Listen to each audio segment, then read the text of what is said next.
صلوات محمد وآل محمد۔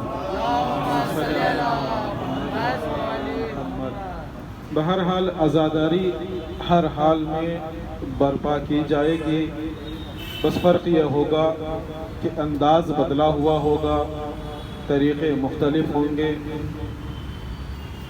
جس طریقے سے سالہ گزشتہ عزاداری کیا کرتے تھے اس طریقے سے نہیں ہوگا، لیکن اس کے ساتھ ساتھ ہمیں اس بات کا بھی خیال رکھنا ہے اور یہ بھی فکر کرنا ہے کہ جس انداز میں ہم مناتے تھے عزاداری، جو مراسم ہمارے پاس تھے، مراسم کا نام عزاداری نہیں ہے۔ جو رسمیں نبھائی جا رہی تھی وہ اس سال نہیں نبھائی جا رہی ہے، تو اس کا مطلب یہ نہیں ہے کہ عزاداری نہیں ہو رہی ہے۔ مراسم کا نام عزاداری نہیں ہے، ہم اکیلے بھی عزادار بن سکتے ہیں، عزاداری کر سکتے ہیں۔ اس لیے کہ شہزادی کونین کو پرسا دینا ہے، وہاں پر خلوص کو دیکھا جاتا ہے، مجمع کو نہیں دیکھا جاتا۔ یہ ان کی بارگاہ ہے، تو لہٰذا مومنین کو یہ چاہیے کہ اپنا غم اسی انداز میں منائیں جس انداز میں سید الشہداء کو پرسا دینے کا حق ہے۔ اس لیے کہ کربلا کے شہداء، میں نے بارہا کئی مجالس میں ذکر کیا ہے کہ وہ لوگ پھر دوبارہ ایسے لوگ نہیں آ سکتے، اس لیے کہ امام حسین نے خود کہہ دیا کہ جیسے اصحاب مجھے ملے ہیں، نہ میرے بابا کو ملے ہیں، نہ میرے نانا کو ملے ہیں، نہ میرے بھائی کو ملے ہیں۔ کربلا والوں کا تصور اب کائنات کے ختم ہونے تک ناممکن ہے کہ ایسے شہداء، ایسے جانثار امام حسین کو ملے ہیں، ویسا کوئی دوبارہ ہو نہیں سکتا۔ ہاں یہ تمنا ضرور کی جا سکتی ہے، جس طریقے سے ہم زیارت وارثہ میں پڑھتے ہیں کہ کاش کہ ہم کربلا کے میدان میں ہوتے۔ تمنا رکھنے میں کوئی مذاق نہیں ہے، نہ کوئی اشکال ہے، لیکن وہ مقام تک پہنچنا ہمارے بس میں یہ نہیں ہے کہ جو کربلا کے شہداء کا مقام تھا۔ جس انداز میں امام حسین نے کربلا کے شہداء کو جو چن کر لے کر گئے تھے، آپ خود جانتے ہیں کہ کیسی ہستیاں تھیں کہ جسے حسین کربلا کی طرف لے کر آ رہے ہیں۔ کربلا میں جانے کی صلاحیتیں جن کے پاس تھی انہیں امام لے کر آ رہی ہیں۔ امام نے کسی کو مجبور نہیں کیا تھا کہ تم میری کربلا میں میری مدد کرنے کے لیے آؤ، بلکہ ان کے اندر وہ صلاحیتیں تھی کہ وہ کربلا آئیں۔ آپ دیکھیں کہ جناب علی اکبر کربلا میں، بارہا میں نے کہا ہے، جناب علی اکبر ہوں یا جناب عباس ہوں یا جتنے بھی شہداء کربلا ہوں، وہ اس وجہ سے اس مقام پر نہیں پہنچے ہیں کہ وہ کربلا میں شہید ہوئے ہیں، نہیں، ان کا مقام بلند ہی تھا، اسی لیے وہ کربلا پہنچے ہیں۔ کربلا میں پہنچنے کے بعد ان کا مقام بلند نہیں ہوا ہے۔ اگر آج بھی ہم فکری اعتبار سے، اپنے کردار کے اعتبار سے اپنی فکر اور اپنے کردار کو بلند کر لیں تو ہو سکتا ہے کہ غلامان شہداء کربلا میں ہمارا شمار ہو جائے، لیکن اس کے لیے ہمارے پاس ضروری ہے کہ ہم وہ کردار نبھائیں جو کردار شہداء کربلا کا تھا۔ کیسا کردار کہ جہاں پر موت کا کوئی خوف نہیں پایا جا رہا تھا، بھوک و پیاس کی شدت کا احساس نہیں ہو رہا تھا۔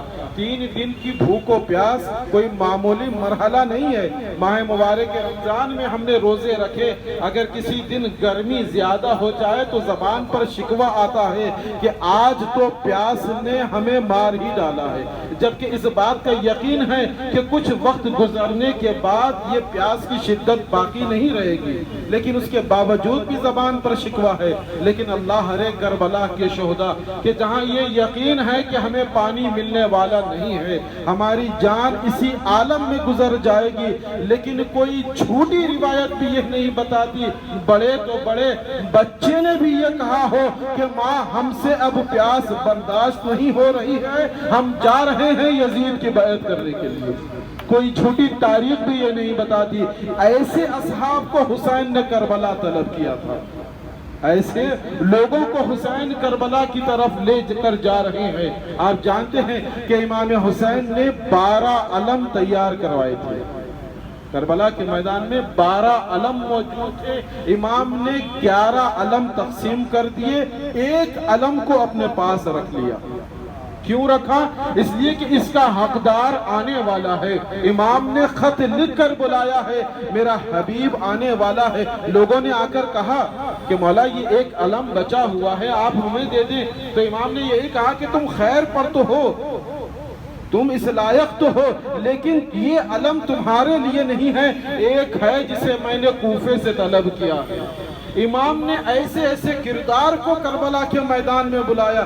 آپ جانتے ہیں کہ جب امام کو مدینے کوفے سے بلانا ہی تھا، اگر اپنے دوست اپنے حبیب کو بلانا ہی تھا کوفے سے، اگر ہم سوال کریں کہ فرزند رسول جب آپ کو کوفے بلایا جا رہا تھا تو آپ نے اپنے وزیر اور اپنے جانشین کو کیوں بھیجا تھا؟ مسلم ابن عقیل کو. جب کوفے سے آپ کو بلانا ہی ہے تو جناب حبیب سے ہی کہہ دیتے، انہی کو ایک خط لکھ دیتے اور یہ کہہ دیتے کہ دیکھو حبیب میرا نمائندہ ہے جو ان کے ہاتھ پر بیعت کرے گا، گویا اس نے میرے ہاتھ پر بیعت کی.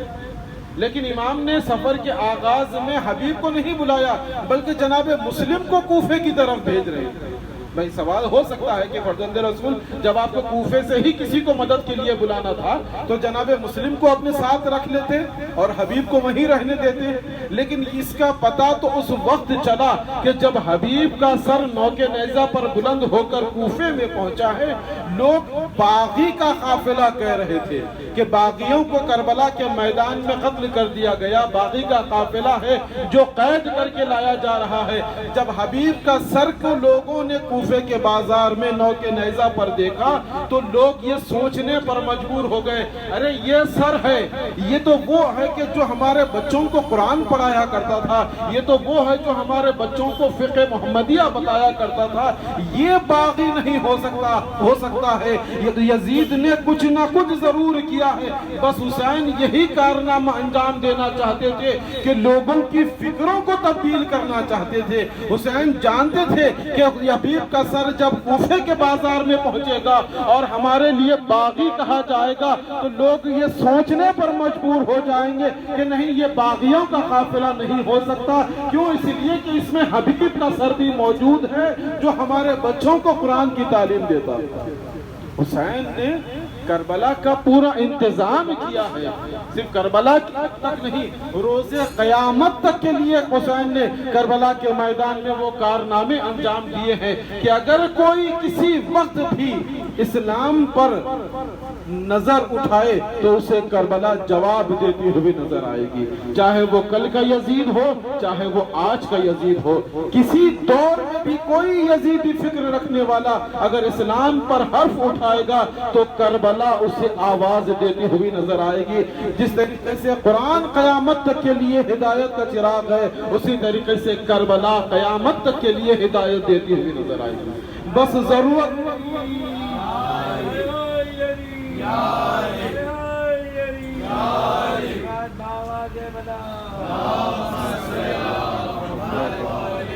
بس ضرورت ہے کہ ہدایت لینے والا موجود ہو. ہادی تو موجود ہے، ہدایت کا دینے والے تو موجود ہیں، لیکن ہدایت کے لینے والے بہت کم لوگ پائے جاتے ہیں. کربلا کے میدان میں حسین نے یہ بھی واضح کر دیا کہ دیکھو میں وقت کا امام ہوں، اگر میں بھی کسی کی ہدایت کے لیے جاؤں، اگر وہ ہدایت کو قبول نہ کرے تو یہ ممکن ہے. کربلا کے میدان میں عصر عاشور امام نے واضح کر دیا کہ امام وقت بھی اگر ہدایت دینے کے لیے آ جائے اور تمہارے اندر یہ صلاحیتیں نہ ہو کہ ہدایت کو قبول کر سکو تو تم ہدایت نہیں حاصل کر سکتے. پہلے اپنے کردار کو بلند کرو، اس کے بعد وقت کے امام کی ہدایت تمہارے اوپر اثر دکھائے گی. اس کے لیے کیا کرنا ہوگا؟ حسین نے بتایا میں تمہیں ہدایت تو دے رہا ہوں، عصر عاشور کا خطبہ میں تمہیں ہدایت دے رہا ہوں، بتا رہا ہوں کہ میں محمد کا نواسا ہوں، دین اسلام کو بچانے کے لیے آیا ہوں، مگر میں جانتا ہوں یہ میری باتیں تم پر اثر نہیں کرے گی. کیوں؟ اس لیے کہ تمہارے پیٹ حرام کے لقموں سے بھرے ہوئے. تمہارے پیٹ جب تک حرام کا لقمہ پیٹ میں رہے گا ہدایت ہم پر اثر نہیں کرے گی. اگر ہم چاہتے ہوں کہ کربلا ہماری ہدایت کرے تو اپنے کردار کو بلند کرنا ہوگا، تب کربلا ہماری ہدایت کرتے ہوئے نظر آئے گی. کیسی ہدایت کی ہے کربلا نے لوگوں کے لیے. آئیں کر شب عاشور آپ کا منظر یاد کریں کہ کیسے امام حسین نے لوگوں سے کہا ہے کہ دیکھو جو جانا چاہتا ہے وہ چلا جائے. لوگ اصحاب حسین بیٹھے ہیں، جو جانا چاہتا ہے وہ چلا جائے۔ کچھ دیر خاموشی رہی، امام نے چراغ کو گل کر دیا۔ اچھا تمہیں اگر شرم آ رہی ہے تو لو میں چراغ کو بجھائے دیتا ہوں، اندھیرے کا فائدہ اٹھاؤ اور جو جانا چاہے وہ چلا جائے۔ تب کوئی نہ اٹھا تو ایک مرتبہ حسین نے کہا کہ زمانے والوں سے ڈر رہے ہو کہ لوگ تمہیں کیا کہیں گے؟ تو دیکھو میرے اصحاب میں، میرے گھر والوں میں سے کسی کا ہاتھ پکڑ کر چلے جانا اور یہ کہنا کہ ہم ان کو بچا کر لائے ہیں، ہم بھاگ کر نہیں آئے۔ تب بھی کوئی نہ اٹھا۔ آخر میں حسین نے کہا اچھا تم نہیں جانا چاہتے تو لو، تو اگر تم یہ جان رہے ہو، یہ خوف کرتے ہو کہ کہیں تمہیں جنت نصیب نہ ہوگی، تو تمہاری جنت کی ضمانت میں لے رہا ہوں، میں حسین ابن علی تمہاری جنت کا ضامن ہوں، جو جانا چاہتا ہے وہ چلا جائے۔ لیکن اللہ اکبر، حسین نے کیسے ہدایت یافتہ لوگوں کو کربلا لے کر گئے ہیں۔ ایک مرتبہ سناٹا چھایا ہوا ہے، تاریکی چھائی ہوئی ہے، کوئی جواب نہیں دے رہا ہے۔ اس تاریکی کو توڑنے والا ایک ہی تھا کہ جو حسین کا قوت بازو تھا۔ اس نے اٹھ کر کہا فرزند رسول آپ کو چھوڑ کر چلے جائیں؟ کہاں جائیں؟ ایک بار نہیں، اگر 70 مرتبہ بھی زندگی دی جائے تو ہم آپ کے قدموں پر اپنی زندگی کو نچھاور کریں گے۔ ایک بار نہیں، اگر 70 مرتبہ بھی زندگی دی جائے فرزند رسول آپ پر اپنی جان کو نثار کریں گے۔ اس کے بعد حسین نے شہدائے کربلا کی فہرست بیان کی، ایک ایک کا نام لیتے جا رہے ہیں اور کہتے جا رہے ہیں کل تم بھی شہید ہوگے، حبیب تمہیں بھی شہید ہونا ہے، اے جان تمہیں بھی شہید ہونا ہے۔ جب ساری فہرست امام گنا چکے، ایک کا نام نہ لیا تو وہ اتنا غیر مطمئن ہوا۔ ایک مرتبہ اٹھ کر پوچھا چچا جان کیا میرا نام شہدائے کربلا میں نہیں ہے؟ امام نے جواب نہ دیا بلکہ اس سے سوال کیا کیف عندک الموت یا ابا قاسم، تمہارے پاس موت کیسی ہے؟ تو قاسم نے اپنے چچا کو نہیں بلکہ رہتی دنیا تک کے لوگوں کو یہ جواب دیا کہ الموت عند اعلى من الاصل، چچا جان موت میرے نزدیک شہد سے زیادہ شیریں ہے۔ ہاں عزیزو، روز عاشور جب نمودار ہوا، ایک ایک جا رہا ہے، اپنی جان کو امام پر سے قربان کر رہا ہے۔ ایک بیوہ ماں نے آ کر ایک 13 سالہ بچے سے کہا اے شہزادے کیا تم نے اپنی جان کو قربان نہیں کیا؟ کہا اماں چچا کے پاس جب بھی جاتا ہوں تو وہ یہی کہتے ہیں کہ تم میرے بھائی کی آخری نشانی ہو، میں تمہیں کیسے مرنے کی اجازت دے دوں؟ ایک مرتبہ شہزادے کو کچھ یاد آیا، اپنے بازو سے تعویذ کو کھولا اور دوڑ کر مولا کی خدمت میں آیا۔ ایک مرتبہ امام حسین نے اس تعویذ کو کھولا، بھائی کی تحریر کو دیکھا، مدینے کا زمانہ یاد آیا، آنکھوں سے لگا کر گریہ کیا۔ ایک مرتبہ قاسم کو سینے سے لگایا، چچا بھتیجے اتنا گریہ کیا کہ تاریخ کہتی ہے کہ دونوں پر غشی طاری ہو گئی۔ اب پتہ نہیں جب کسی کو بے ہوشی طاری ہوتی ہے تو پانی چھڑک کر ہوش میں لایا جاتا ہے، زینب نے کیسے ہوش میں لایا ہوگا؟ شاید آنسوؤں کا نذرانہ دیا ہوگا۔ عزیزو، قاسم کو اجازت ملی ہے جب قیمے سے باہر جا رہے تھے، ایک مرتبہ ماں نے کہا بیٹا دیکھو زندہ جا رہے ہو، زندہ واپس آنا نہیں ہے، میرا دل کہتا ہے شاید قاسم نے یہی سوچا ہوگا اماں ہم ایسے واپس آئیں گے کہ کوئی ہمیں پہچان نہ سکے گا۔ لو عزیزو، شہزادہ گیا، خوب جنگ ہو رہی ہے، مگر ایک مرتبہ آواز آئی اے چچا میرا سلام آخر قبول کرے۔ ادھر عباس و علی اکبر و حسین دوڑے، قاسم کا لاشا گھوڑے کی ٹاپوں سے پامال ہوا۔ حسین جب پہنچے ہیں اپنی ابا کا دامن بچھایا، کبھی ادھر سے ٹکڑا اٹھایا کبھی ادھر سے ٹکڑا اٹھایا۔ ارے حسین ایک گٹھی باندھ کر زینب در خیمہ سے دیکھ رہی ہے، ارے کربلا کے میدان سے جو بھی لاشا آیا ہے حسین کے ہاتھوں پر آیا ہے، مگر یہ کیسا لاشا ہے جسے حسین ابا کے دامن میں لا رہے ہیں۔ بیویوں میں محرام ہوا، وا قاسمہ وا محمد، اللہ لعنت اللہ اللہ محمد ماتم حسین۔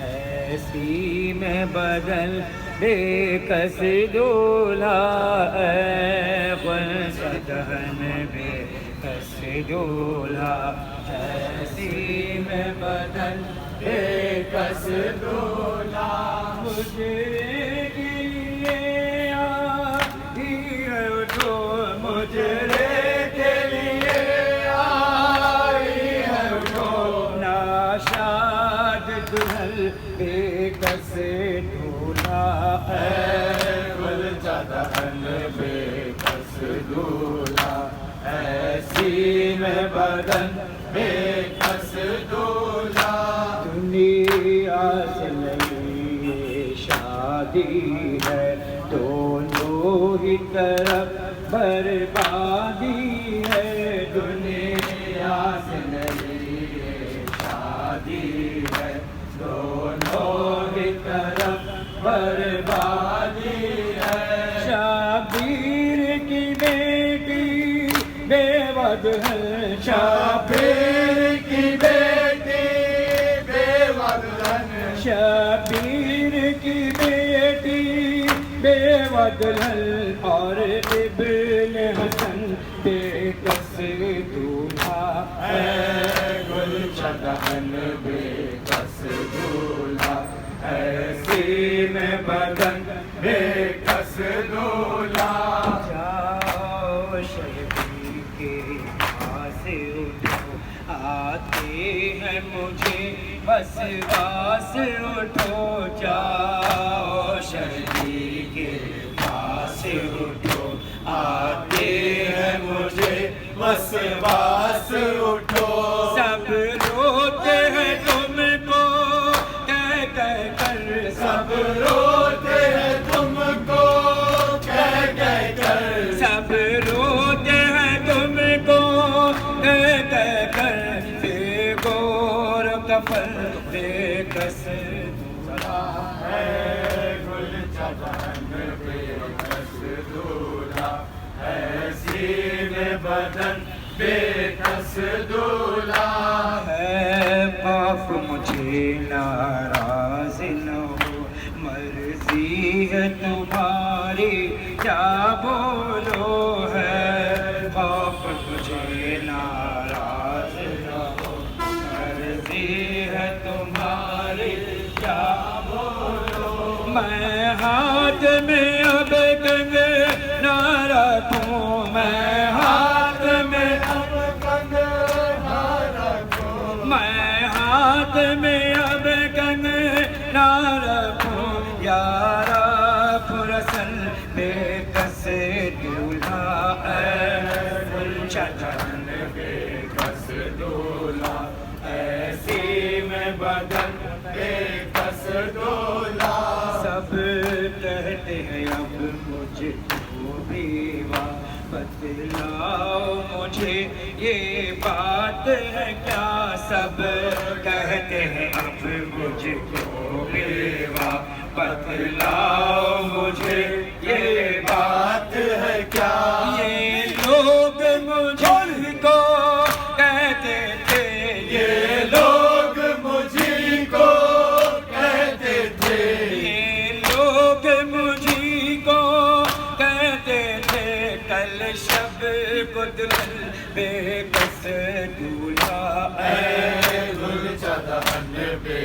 کس دولہا، ایسی میں بدن بے کس دولہا، ہم نام میں بھی شادی کی ہے تم کو قسم اس شادی کی، ہم نام میں بھی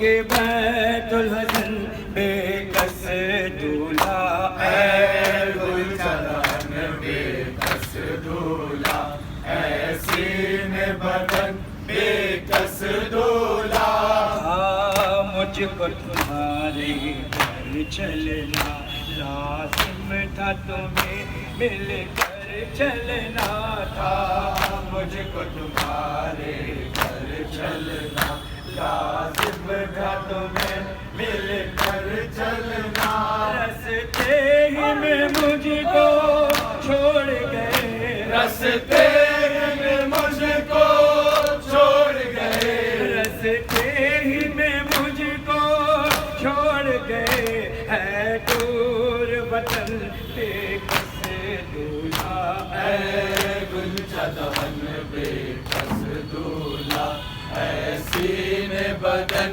بے کس دولہا بے قبری مجھ سے خاص چھلتی ہے میرے پہنچے قاسم یہ بے قبری مجھ سے قاسم چھلتے ہیں میرے پہنچے قاسم کل وعدوں کے الجھی جاتی ہے کل وعدوں کے الجھی جاتی ہے کل وعدوں کے الجھی جاتی ہے کندھے میں رسن بے کس دولہا اے گل چمن بے کس دولہا اے سینے بدن بے کس دولہا دنیا میں غیور احساس کا انسان نہیں ماتم دیکھا